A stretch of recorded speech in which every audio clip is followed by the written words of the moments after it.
Welcome to Indian study. तारीख है आज 12 जून और हम कवर करेंगे 12 जून के सभी इंपॉर्टेंट करंट अफेयर्स के क्वेश्चन। साथ ही साथ जो इंपॉर्टेंट एक्स्ट्रा फैक्ट होंगे वो भी आज हम इस वीडियो में जानने वाले हैं। चलिए स्टार्ट करते हैं।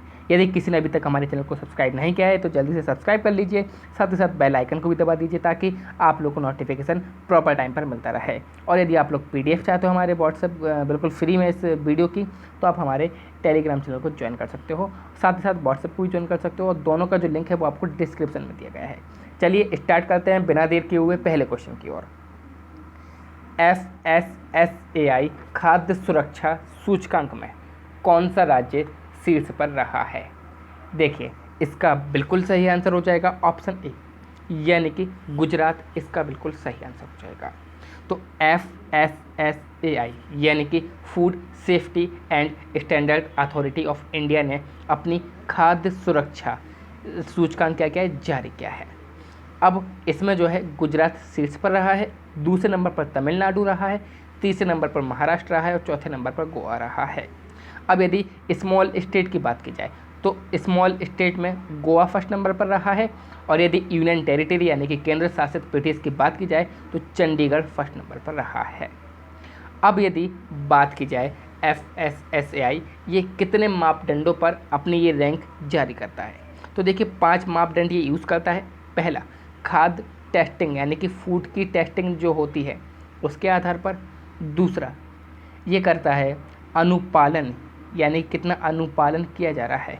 तीसरा, प्रशिक्षण कितना दिया जा रहा है। चौथा, मानव संसाधन कितने अवेलेबल हैं। पांचवा, उपभोक्ता सशक्तिकरण। इन 5 मापदंडों पर ये अपनी रैंक जारी करता है।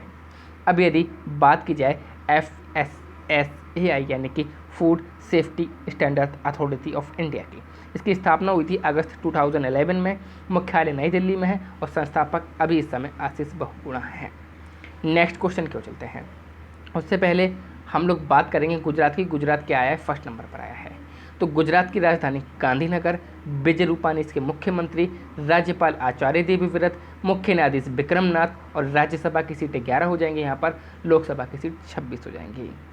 अब यदि बात की जाए, मर्सर ने रिसेंटली अपना 2020 कॉस्ट ऑफ लिविंग सर्वे जारी किया था, जिसके तहत सबसे महंगा शहर कौन बना था विश्व का, तो हांगकांग बना था। और इसमें भारत के 3 शहर थे, मुंबई, दिल्ली और चेन्नई, जिसमें मुंबई को 60वां स्थान मिला था, दिल्ली को 101वां स्थान मिला था और चेन्नई को 143 स्थान मिला था। तो ये भी बात आपको याद रखनी है। चलते हैं नेक्स्ट क्वेश्चन की ओर। फिच रेटिंग ने अगले वर्ष भारत की GDP का क्या अनुमान लगाया है? तो देखिए, जो फिच रेटिंग है उसने जो अगले वर्ष भारत की रेटिंग का अनुमान है वो 9.5% लगा है, यानी कि वित्तीय वर्ष 2021 से 22 में जो भारत की GDP रहेगी वो 9.5% रहेगी अकॉर्डिंग टू फिच रेटिंग। अब देखिए, रिसेंटली S&P ने भी अनुमान लगाया था। अब S&P ने क्या अनुमान लगाया था, तो S&P ने 2020 के लिए अनुमान लगाया था। और क्या अनुमान लगाया था कि भारत की जो GDP है यानी कि विकास दर वो 5% गिर जाएगी, यानी कि उसमें गिरावट आ जाएगी। चलते हैं नेक्स्ट क्वेश्चन की ओर। हाल ही में केंद्र सरकार ने प्रवासी श्रमिकों के लिए किस योजना का विस्तारण किया है? तो इसका बिल्कुल सही आंसर हो जाएगा ऑप्शन सी, यानी कि प्रधानमंत्री जन आरोग्य योजना इसका बिल्कुल सही आंसर हो जाएगा। अब जैसा कि आप सभी लोग जानते हैं, रिसेंटली देश में काफ़ी प्रवासी मजदूर अपने घरों के लिए जा रहे हैं और कोविड-19 में लॉकडाउन के कारण उनके काफ़ी नुकसान हो रहा है, यानी कि बेरोजगार हो गए हैं, कुछ लोगों के स्वास्थ्य भी सही नहीं है। और इस प्रकार भारत सरकार ने एक निर्णय लिया है कि इन सभी श्रमिकों को हम अपनी आयुष्मान योजना यानी कि प्रधानमंत्री जन आरोग्य योजना में क्या करेंगे, डालेंगे। अब इससे क्या होगा, तो जो भी लाभार्थी हैं उनको क्या किया जाएगा, एक कार्ड जारी किया जाएगा। कार्ड जारी किया जाएगा, और कौन करेगा ये जारी कार्ड, तो करेगा राष्ट्रीय स्वास्थ्य प्राधिकरण। कौन करेगा, राष्ट्रीय स्वास्थ्य प्राधिकरण करेगा। अच्छा, यदि प्रधानमंत्री जन आरोग्य योजना की बात की जाए तो ये लॉन्च कब हुई थी, 23 सितंबर 2018 में ये लॉन्च हुई थी। इसका उद्देश्य क्या था, तो जो सेकेंडरी और टेरिटरी लेवल के लोग हैं उनको फ्री हेल्थ कवरेज प्रोवाइड कराना, ये इसका उद्देश्य था। और ये किसके द्वारा कार्यरत है, तो ministry of health and family welfare द्वारा ये कार्यरत है। अब यदि बात की जाए, इससे एक और इम्पोर्टेंट क्वेश्चन बनता है कि रिसेंटली इन्होंने क्या घोषणा की थी कि जितने भी प्रधानमंत्री जन आरोग्य योजना के लाभार्थी हैं उनकी कोविड-19 टेस्टिंग जो है वो फ्री में दी जाएगी। तो इतने सारे क्वेश्चन आपको इस क्वेश्चन से याद रखने हैं। हाल ही में प्रधानमंत्री कृषि सिंचाई योजना के पर ड्रॉप पर मोर क्रॉप घटक के लिए कितनी राशि आवंटित की गई है? तो इसका बिल्कुल सही आंसर हो जाएगा ऑप्शन डी, यानी कि 4000 करोड़ रुपए इसका बिल्कुल सही आंसर हो जाएगा। पहले हम बात करेंगे प्रधानमंत्री कृषि सिंचाई योजना की। तो इसकी यदि हम बात की जाए तो कृषि उत्पादकता में सुधार लाने के लिए इसको हमने लॉन्च किया था। 2015 से 16 के बीच में ये लॉन्च की गई थी और 2020 तक इसका क्या था, उद्देश्य था। और इसके लिए जो बजट जारी किया गया था वो 2600 करोड़ रुपए इसके लिए बजट जारी किया गया था। अब बात की जाए पर ड्रॉप मोर क्रॉप, ये है पर ड्रॉप मोर क्रॉप, यानी कि एक ड्रॉप में ज़्यादा हमारी घास यानी कि क्रॉप ज़्यादा हो। तो अब इसका मतलब क्या है, तो देखिए स्प्रिंकलर एंड ड्रिप सिंचाई, एक सिंचाई का प्रयोग होता है स्प्रिंकलर एंड ड्रिप। इन सिंचाई के माध्यम से क्या करना है, जल के उपयोग की दक्षता बढ़ाना है, यानी कि कम ड्रॉप में ज़्यादा क्रॉप हमको उगाना है। ये है पर ड्रॉप मोर क्रॉप घटक। ओके, चलिए चलते हैं आगे की ओर। भारत में एशियाई शेरों की आबादी में कितने % की वृद्धि दर्ज की गई है? तो देखिए ऑप्शन सी, यानी कि 29% की वृद्धि जो है वो एशियाई शेरों में दर्ज की गई है। अब इसकी घोषणा किसने की है, तो गुजरात सरकार ने इसकी ये घोषणा की है। अब यदि बात की जाए तो कुछ डेटा है जो कि आपको याद रखना है। तो 2015 में जो है ना वो एशियाई शेरों की संख्या हमारे भारत में 523 थी, परंतु 2020 में ये कितनी हो गई है, बढ़कर 674 हो गई है। तो टोटल 29% की वृद्धि दर्ज की गई है। लेकिन आपसे एक और प्रकार से डेटा पूछा जा सकता है, पूछेगा कि भारत में जो शेरों के इलाके हैं उनमें कितने % की वृद्धि हुई है। तो ये भी बताया गया है गुजरात सरकार के द्वारा, तो 36% की उनमें वृद्धि हुई है। यानी कि 2015 में हमारे पास सिर्फ शेरों का जो इलाका था उसमें 22,000 किलोमीटर स्क्वायर का क्या था, हमारे पास एरिया था, परंतु अब 30,000 किलोमीटर स्क्वायर का हमारे पास एरिया हो गया है जो कि शेरों का इलाका है। अच्छा, अब एशियाई शेर की बात कर रहे हैं तो गुजरात सरकार ने इसकी क्यों घोषणा की है, क्योंकि जो एशियाई शेरों का जो पार्क है जिसे बोलते हैं हम गिर अभ्यारण्य, जो कि गुजरात में है, ठीक है। तो ये बात आपको याद रखनी है, गिर अभ्यारण्य किसके लिए प्रसिद्ध है, वहाँ पर सबसे ज़्यादा एशियाई शेर पाए जाते हैं और गुजरात में ये क्या है, अवेलेबल है। हाल ही में प्रीतम सिंह का निधन हो गया है, उन्हें किस पुरस्कार से नवाजा गया था? तो पहले तो इसका बिल्कुल सही आंसर हो जाएगा ऑप्शन ए, यानी कि पद्मश्री पुरस्कार से उनको नवाजा गया था और सन 2003 में इनको नवाजा गया था। अब प्रीतम सिंह की बात की जाए तो ये है प्रीतम सिंह, जो कि IIM यानी कि भारतीय प्रबंधन संस्थान लखनऊ के पूर्व डायरेक्टर भी रह चुके हैं।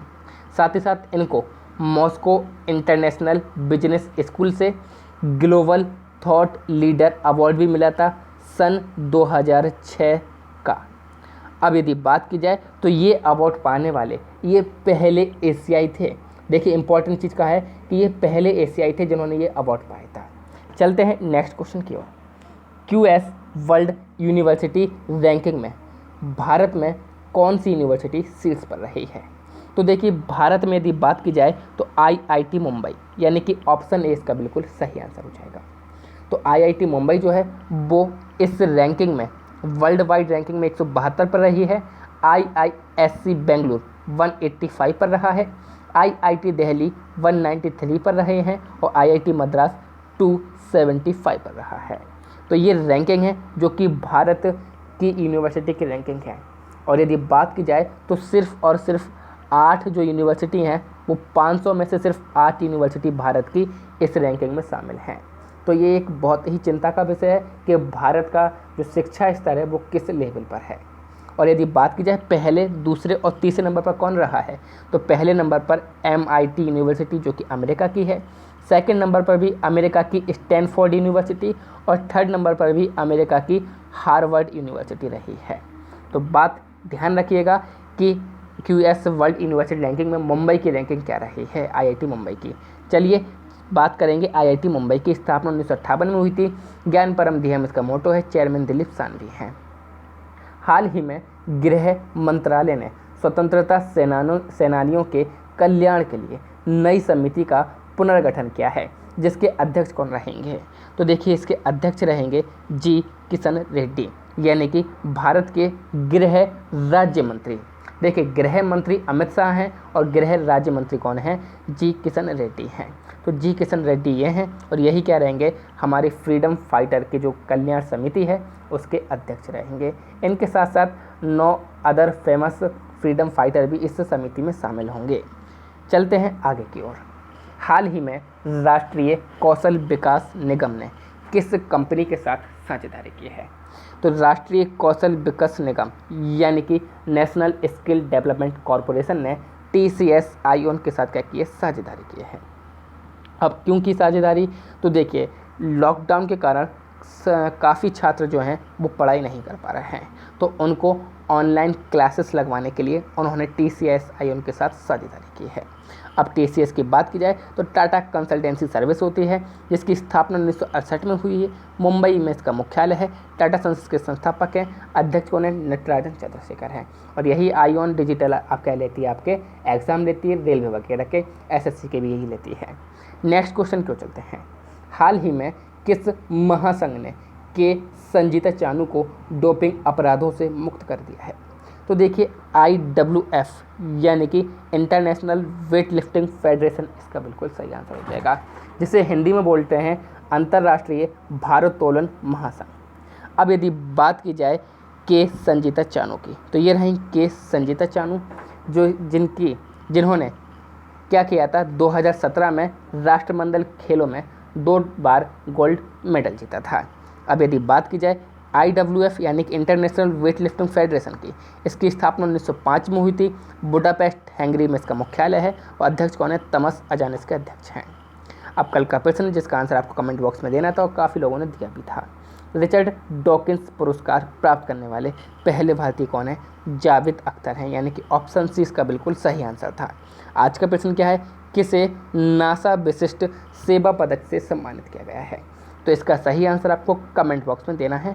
साथ ही साथ वीडियो यदि आपको पसंद आया तो प्लीज़ लाइक कीजिए, शेयर कीजिए, सब्सक्राइब कीजिए इंडियन स्टडी के हिंदी यूट्यूब चैनल को। Thank you all of you. जय हिंद, जय भारत।